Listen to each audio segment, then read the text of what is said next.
যতটিঙ্গা মধুকর পবনে পড়িল ভর চল ডিঙ্গা চম্পলা নগরে ওরে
ডিঙ্গা মধুকর পবনে পড়িল ভর চল ডিঙ্গা চম্পলা নগরে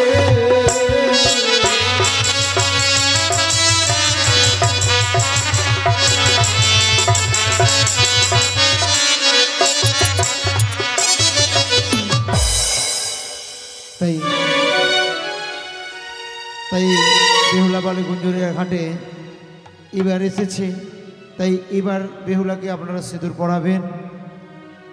বলি বেহুলা এবার সুন্দর দমনের বেশে আপনাদের সম্মুখে যাবে পাখা বিক্রি করবার জন্য। অভিশাপ করেছিল তার দাদা আলাই দুলাই, বলেছিল বেহুলা স্বামীকে ফিরে পেলেও যোগ যোগিনীর বেশে ফিরে আসবে, তাই এবার পাখাটা দিয়ে যাও, পাখাটা দিয়ে যাও। এই পাখার অনেক গুণাগুণ। এই পাখাটা হচ্ছে যেই বাঁশ দিয়ে যখন বাঁশের শয্যাটা তৈরি করেছিল লোহর বাসর ঘরে, সেই বাঁশের যে কাঠামোটা তৈরি করে যে শ্মশান ঘাটে নিয়ে যাওয়া হয়, সেই কাঠামোটা যখন বেহুলার ভেলাতে তুলে দিয়েছিল ওই সময় এবার করেছিল কি, ওই কাঠামোটা ছিল মান্দাসের ওপরে। যখন ফিরে আসছিল সেই কাঠামোর থেকে বাঁশ দিয়ে একটা সুন্দর বেজনী তৈরি করেছিল। একটা নয়, অনেক কটাই তৈরি করেছিল। সেই বেজনী কি করলো না, চম্পলা নগরে যখন যাচ্ছে, এবার চম্পলা নগরে ওই বেজনী বিক্রি করতে। ওই বেজনীর অনেক গুণাগুণ, কেননা 6 মাস 6 দিন ওই বাঁশের যে মাচাটা, যে মাচায় আমাদেরকে শ্মশানে নিয়ে যাওয়া হয়, সেই মাচাটা 6 মাস 6 দিন লক্ষিন্দরের মোড়া দেওয়া ছিল, বেহুলা বসেছিল। তার অনেক গুণাগুণ, যার জন্যই ওটাতে বেজনী তৈরি করে এবার বেহুলা ডমেনের বেশে এবার নগরে নগরে গিয়ে শ্বশুর ঠাকুরের কাছে গিয়ে, শাশুড়ি মাতার কাছে গিয়ে সেখান থেকে কি করছে আপনাদের সম্মুখে সেই সিনটা তুলে ধরবো। দেখুন, সেই বেজনীর মূল্য হচ্ছে 1 লক্ষ স্বর্ণ মুদ্রা। প্রত্যেকেই বেজনীর বাজার নেবেন, আপনাদের মনের আশা অবশ্যই পূর্ণ হবে। প্রত্যেকেই বেজনীর বাতাস নেবেন, দেখবেন আপনাদেরও মনের আশা অবশ্যই পূর্ণ হবে। আমার বেজনী কেউ কি নেবে, আমার বেজনী কেউ কি নেবে,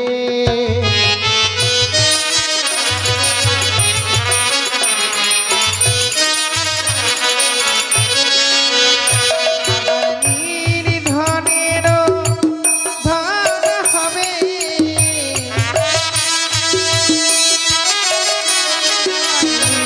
সন্তানের সন্তান হবে,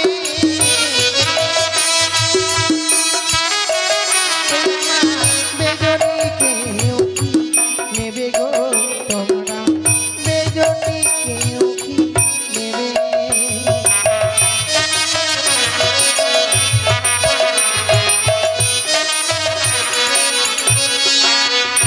আবার নয়ন দৃষ্টি ফিরে পাবে,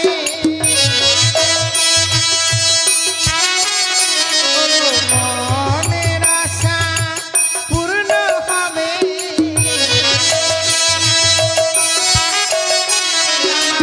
বেজনী কেউ কি নেবে গো তোমরা, বেজনী কেউ কি নেবে,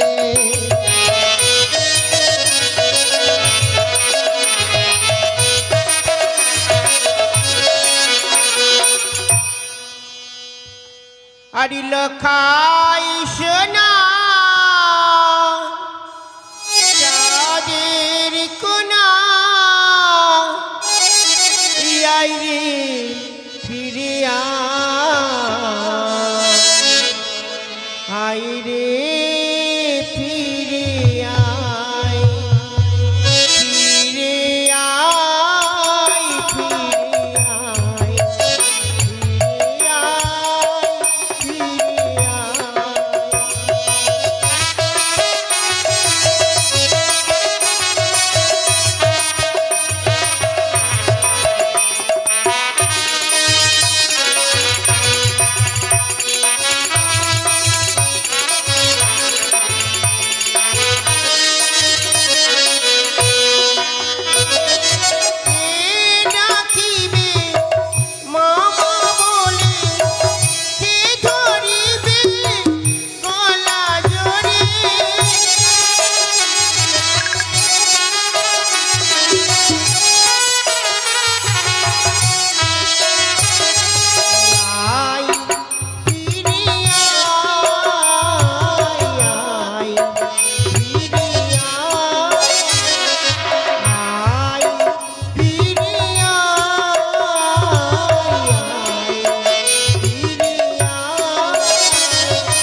ডোমানি গো।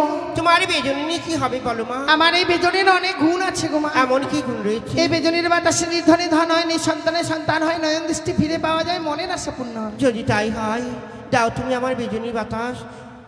এই জয় মা বেজনীর মূল্য মনসা, কত? জয় মা পদ্মাবতী, জয় মা বিশ্বহী।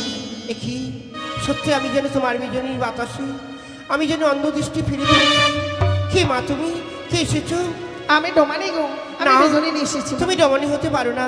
আমার মনে বলছে তুমি আমার কনিষ্ঠ পুত্রবধূ। না গো না, আমি যদি আপনার পুত্রবধূ হতাম তাহলে কি আপনার কাছে এসে আমি মিথ্যে পরিচয় দিতাম? বলিও গো ডমনী, তোমার ছবি দেখে বুঝতে যাই।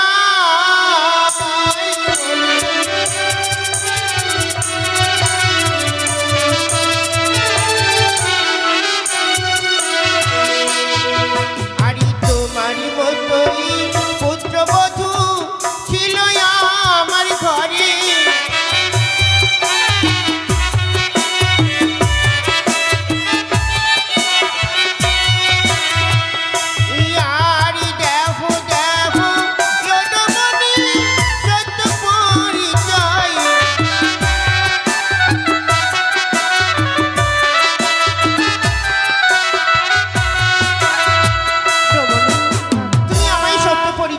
সত্যি বলছি মা, আমি ডোমানি গো।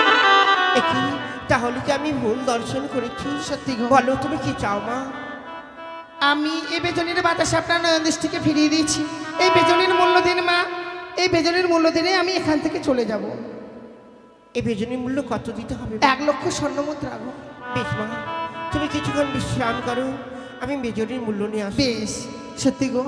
এই বেজনিতে পরিচয় লিখে দিয়ে এই মুহূর্তে চলে যাব আবার গুঞ্জরিয়ার ঘাটে। এই পরিচয়, এই বেজনিতে পরিচয় লেখা রয়েছে। ওগো বাবা মা, আমরা সকলে ফিরে এসেছি গুঞ্জরিয়ার ঘাটে। আপনারা যত তাড়াতাড়ি ফিরে আসবেন আমরা যেন রাজপ্রাসাদে আসতে পারবো। ডমনী যেন বেজনের মূল্য চেয়ে বেজনী রেখে চলে গেছে, বেজনীতে পরিচয় দিয়ে গেছে। মাগো, আমি সত্যি আপনারই কনিষ্ঠ পুত্রবধূ এসেছিলাম, আপনাকে পরিচয় দিতে পারিনি। যদি আমাদের নিচে আসে রয়েছে আমরা গুঞ্জরিয়ার ঘাটে যাবো মা, এই মুহূর্তে চলে যাবো গুঞ্জরিয়ার ঘাটে।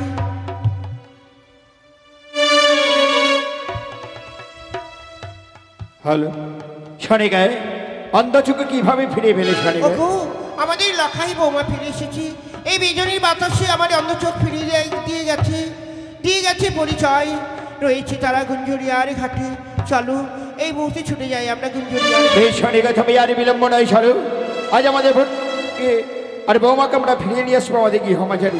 বেশ চলো গো। এই গুঞ্জরিয়ার ঘাটে যেন এক এক আচ্ছেন আমাদের ভূত দুর্লভ লক্ষিন্দর বৌমা যেন ডিঙ্গার মাঝে বসে রয়েছে। বাবা লোক হয়, ওগো পিতা। ফিরে এসেছিস বাবা লোক হয়? হ্যাঁ পিতা, আমরা ফিরে এসেছি। আচ্ছা ফিরে এসেছিস কেন? গুঞ্জরিয়ার ঘাটে বসে রয়েছিস, চল গৃহমাচারী ফিরে চল বাবা লোক হয়। না পিতা না, আমরা এমনি এমনি ফিরে যাব না। আমাদের একটি শর্ত আছে, সেই শর্ত মেনে নিতে হবে তো আমাদের। এমন কি শর্ত রয়েছে? যেই দেবীর দয়ায় ফিরে এসেছি, সেই দেবীর চরণে পুষ্পাঞ্জলি দিলে আমরা নিশ্চয়ই ফিরে যাবো। ও দেবীর নাম কি বাবা বলতে পারিস? সেই দেবীর নাম হচ্ছে মা মনসা। লক্ষই বলেছিস যার সঙ্গে আমার পূর্ব জন্ম হইতে সম্পদ, তার চরণে ভাই পুষ্পাঞ্জলি দিতে হবে। না না না, ওই কানের চরণে আমি পুষ্পাঞ্জলি দেবো না। পুজো করো, পুজো করো। কে কে? আমি বুঝতে পেরেছি আমার দেওয়ালে ভোলা মহেশ্বর দৈববাণী করে মানে যারা ছড়ে ধাদ তুই মামনে সারি ছড়ে পুষ্পাঞ্জলি দে, আমি দেবো। কিন্তু আমার একটি শর্ত রয়েছে। এমন কি শর্ত আছে? পবিত্র ব্রহ্মটা পবিত্র ডান হস্তে পুষ্পাঞ্জলি দেয়, এই পবিত্র ডান হস্তে আমি দেবো না। এই যে আমার বামস্ত রয়েছে, বামস্তে মায়ের চরণে পুষ্প দেবো, আর ব্যাপক হয়ে তার চরণে পুষ্প দেবো। তাতেই আমাদের মা সন্তুষ্ট হবে পিতা। তবে আরে বিলম্ব নাই, এর মধ্যে পুজোর আয়োজন করি। ওগো পিতা, পুজো করবার আগে হেমতলে যষ্টি পরিত্যাগ করতে হবে পিতা। আমি জানি হেতালে যষ্টি যদি আমার হস্তে থাকে তোমাদের মা পুজোর মণ্ডপ বসতে পারবে না। তাই হেতালে যষ্টি আমি পবিত্র স্থানে রেখে দিয়ে ওই মামনে সারি ছড়ে পুষ্পাঞ্জলি দেব।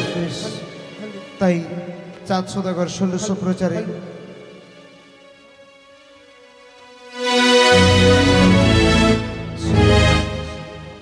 আমার গুরুদেব রয়েছে বাদে ভোলা মহেশ্বরী মাতা চণ্ডী তার সনে পুষ্পাঞ্জলি দিয়ে আমি মামনের সারি সনে পুষ্পাঞ্জলি দেব।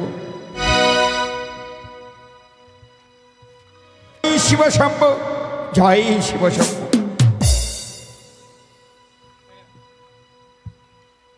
এবার চাঁদ আসনটা নিয়ে এসো, আসনটা নিয়ে এসো।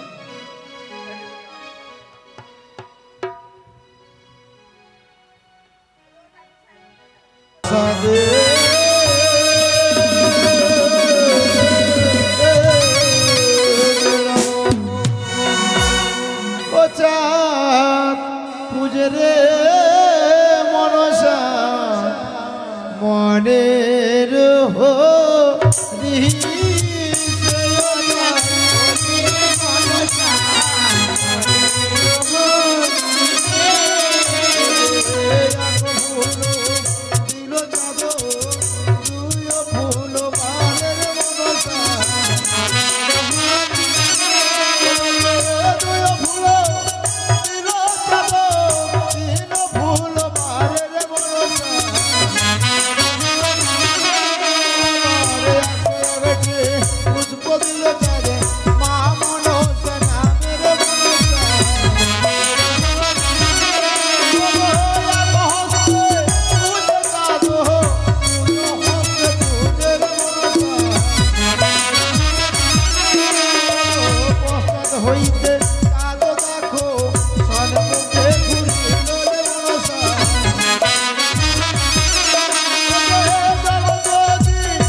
আমি ফুটবেই বলেছিলাম এই হস্তে বুঝাবি দেবশ্রমণি হে হস্তে না বুঝি ব্যাখ্যা ঠিকানি খেয়ে তাই পবিত্র নাম হস্তমি করিব ছাড়া। এ কি করতে চলেছে তুমি ভক্তমন? তুমি হ্যাঁ তুমি দেখালে এর যদি ফুটবেই দেখালে ফুটবেই তোমার জন্য বসে এই রূপ পূর্বেই দর্শন করালে আমার নীলে যে পঞ্চার হতো না, তাই তো আজকের দিনে তোমার বুঝে সন্তুষ্ট হয়েছে। আমি বর প্রার্থনা করো মোর কাছে। কি বলিছ মা? এই অথবে কি ভারী দেবী বাঘু তুমি দাও আমার বার্ধ যেন সর্বদেবতার মস্তকে থাকি বাঘু। আজকের পর থেকে প্রত্যেক দেবতার মস্তক রূপে থাকবে তুমি চাঁদুয়া রূপে। এসো চম্পুলানগরে ভোজাবিন্দুগণ আমরা সকলে মিলে মামর সার সনে পুষ্পাঞ্জলি দিই। অবলোকই বৌম শনিক এসো আমরা সবাই মিলে মামর সারে সনে পুষ্পাঞ্জলি দিই। জয় জয় মামর সাদেব কি জয় জয় মা বিশ্বহরি কি জয় জয় মা পদ্মাবতী কি।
আজকের দিনে তোমার মাতা পিতার কাছ থেকে বিদায় নিয়ে আমরা চলে যাবো সেই স্বর্গস্থ ভাই। বাবা লোক তোমাদের মায়ের সনে পুষ্পাঞ্জলি দিয়েছি। হ্যাঁ পিতা। তোমার মা বড় আনন্দিত হয়েছে। ওগো পিতা, তাই আজ তোমার মাকে আমি দেবী বলে প্রতিষ্ঠান করতে পেরেছি চম্পকনগরে। হ্যাঁ পিতা। আজ যখন তোরা ফিরে এসেছিস, এই যে পবিত্র রাজ সিংহাসন, এই পবিত্র রাজ সিংহাসন আজ থেকে তোর যাই দেখতে পাবা। বেশ পিতা বেশ। তাই ওগো চম্পলার মায়েরা আজ দেবীর চরণে সকলে একসঙ্গে পুষ্পাঞ্জলি দেবে। জয় জয় মা মনসা দেবীকে, জয় জয় মা বিশ্বহরীকে, জয় জয় মা পদ্মাবতীকে। এবার ওগো মা, আমাদের সেই সিংহাসন গ্রহণ করবার আদেশ দিয়েছে পিতা মাতাকে। আমরা এই মুহূর্তে মর্ত করে দিয়ে মাতা পিতাকে হরিনামে মর্ত করে দেবো, পাগল করে দিয়ে আমরা স্বর্গ সবাই পৌঁছে যাবো মা। নইলে যে মনের ইচ্ছে পূর্ণ হবে না জননী। তাই স্বর্গ সবাই যাবার আগে আমি বলবো ওগো আমার যতক্ষণ চম্পলার মায়েরা সকলে আসবেন আসরে, এগুলো হটে দাও। সকলে আসবেন আসরে, মধুমাখা হরিনাম গাইব। এই মধুমাখা হরিনাম গাইতে গাইতে আমরা সত্যি স্বর্গ সবাই পৌঁছে যাব ভবনীলা সাঙ্গ করে। আজ মাতা পিতাকে সকলকে ছেড়ে আজ আপনাদেরকে সকলকে আজ ছেড়ে চলে যাব মা। তাই এই মধুমাখা হরিনাম হচ্ছে শ্রেষ্ঠ নাম। এই মধুমাখা হরিনামে পাপ থেকে মুক্তি পাওয়া যায়। আমি বলেছিলাম না আপনাদের এই স্থানটা খুব সুন্দর একটা মধুরময় স্থান। এই জায়গাটাতে আপনাদের এখানে প্রত্যেক বছর আমাদের কত সুন্দর একটা অনুষ্ঠান হয় হরিবাসর। সেই হরিবাসরটা খুব ভালো লাগে মা। তাই আজকে আমরা জানি না এদিকে সুবোধবাবু 50 টাকা ওর মেয়ের নামে করেছে দান, মা মনসা কৃপা করুক। 50 টাকা 50 গুণ। আপনারা কেউ যাবেন না, মধুমাখা হরিনাম গাইবো আমরা, আপনাদের খুব ভালো লাগবে। আপনারা সঙ্গে সঙ্গে গাইবেন, কেননা এই হরিনাম গাওয়াটা ভালো। আর এই হরিনাম গাইতে গেলে পাপ থেকে মুক্তি পাওয়া যায়, এইটুকুই আমরা জানি। তাই যাই হোক, এই যে 3 দিনের জন্য মা মনসা গানের আয়োজন করেছিলাম, তাই মধুমাখা হরিনাম গাইতে গাইতে আমরাও স্বর্গ সবাই পৌঁছে যাব। হরে কৃষ্ণ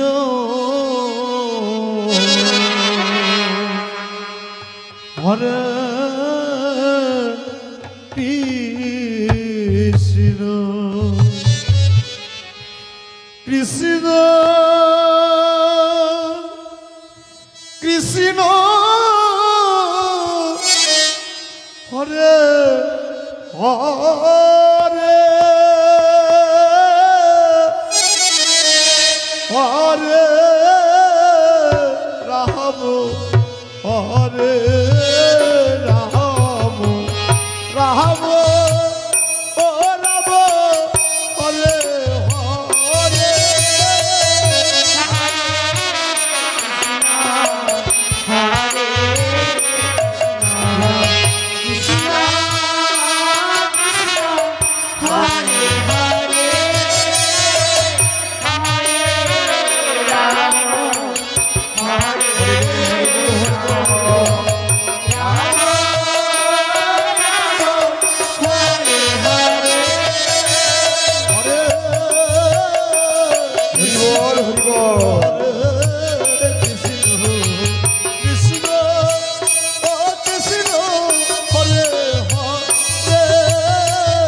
হরে